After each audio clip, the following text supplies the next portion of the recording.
Corona के नए variant की विदेशों में फैलने की सूचना है। अभी तक भारत में नए वेरिएंट की उपस्थिति की कोई सूचना नहीं है, लेकिन सावधानियां अत्यंत जरूरी है। इसलिए आज ही हमने बैठक करके कुछ फैसले किए हैं। एक हमने निर्देश दिए हैं कि दूसरे देशों से मध्य प्रदेश में आने वाले यात्रियों के संबंध में भारत सरकार के सर्विलांस के नियमों का कड़ाई से पालन किया जाए। 1 महीने में जितने भी लोग अंतर्राष्ट्रीय उड़ानों से यहाँ आए हैं, आगमन जिनका हुआ है, उनको चेक करना और अगर कोई पाया जाता है संदिग्ध तो उसको आइसोलेशन में रखना, उसकी आवश्यकता है, उसके निर्देश दिए हैं। जीनोम सीक्वेंसिंग के सैंपलों की भी हम संख्या बढ़ाएंगे ताकि अगर कहीं इस तरह की कोई स्थिति बने तो जानकारी का अभाव ना रहे। आज हमने निर्देश दिए हैं, जितनी आवश्यक दवाई हैं उनकी उपलब्धता सुनिश्चित कर ली जाए, चाहे वो रेमडेसिविर इंजेक्शंस हो, चाहे दूसरी दवाइयां हों अलग अलग तरह की, उसकी सबकी उपलब्धता सुनिश्चित करेंगे। ऑक्सीजन की लाइनों से लेके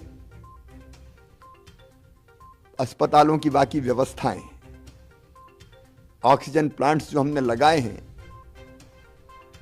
उनको भी चला के देखने के हमने निर्देश दिए, क्योंकि कई जगह उसकी जरूरत पड़ ही नहीं रही थी आगे। इसलिए आवश्यक जितनी तैयारी है वो सारी तैयारियां अस्पतालों में दवाई के स्तर पर, फिर रोज जो टेस्ट होते हैं उसके स्तर पर अभी लगभग 58-60 हजार हो रहे हैं। हम उसकी संख्या और बढ़ाने का प्रयास कर रहे हैं। फिर भारत सरकार और WHO के निर्देशों का पूरी तरह से पालन करेंगे, उस दिशा में भी निर्देश दिए हैं, कार्रवाइयां हम करेंगे। एक जिसमें सबसे ज्यादा सावधानी की जरूरत है, हमारे 18 साल से कम उम्र के बच्चे, क्योंकि उनका टीकाकरण नहीं हुआ है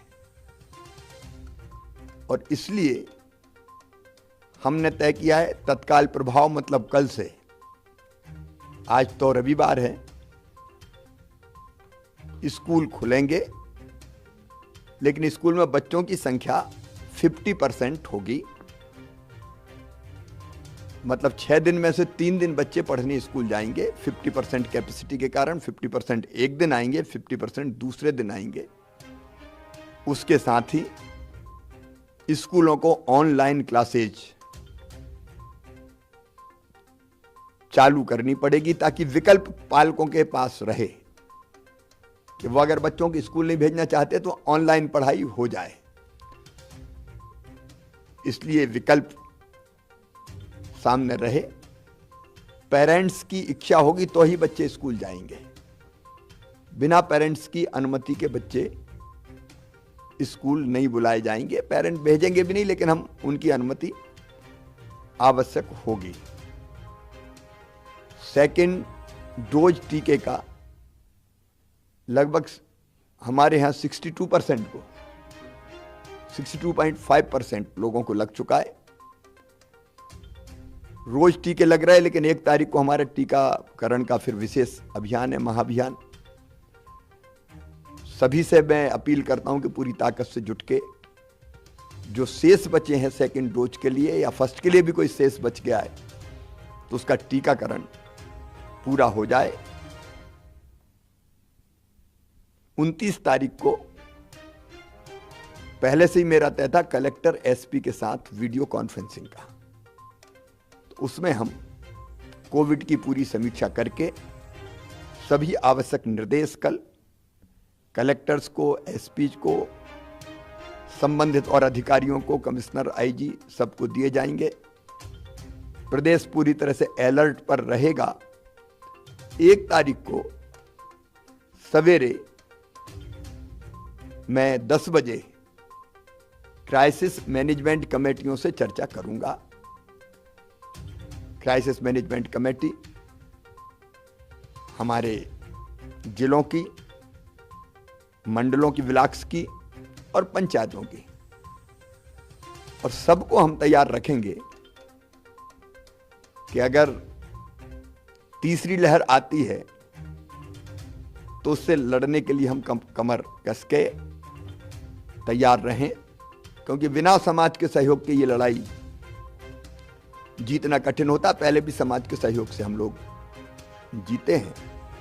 मास्क लगाना और दूरी बनाना। अभी हम कार्यक्रमों पर प्रतिबंध नहीं लगा रहे, हम लोग नजर रखे हुए हैं स्थिति पर, वो देखेंगे। लेकिन ये अपील और आग्रह सभी प्रदेशवासियों से है कि कार्यक्रम में जाएं लेकिन मास्क लगाए रहें, यथासंभव दूरी बनाए रखें, हाथ पहले की तरह साफ करते रहें, और जरा भी लक्षण अगर दिखते हैं तो तुरंत टेस्ट, वैसे भी टेस्ट में सहयोग करें लेकिन तुरंत टेस्ट करवाएं। अभी स्थिति चिंताजनक नहीं है।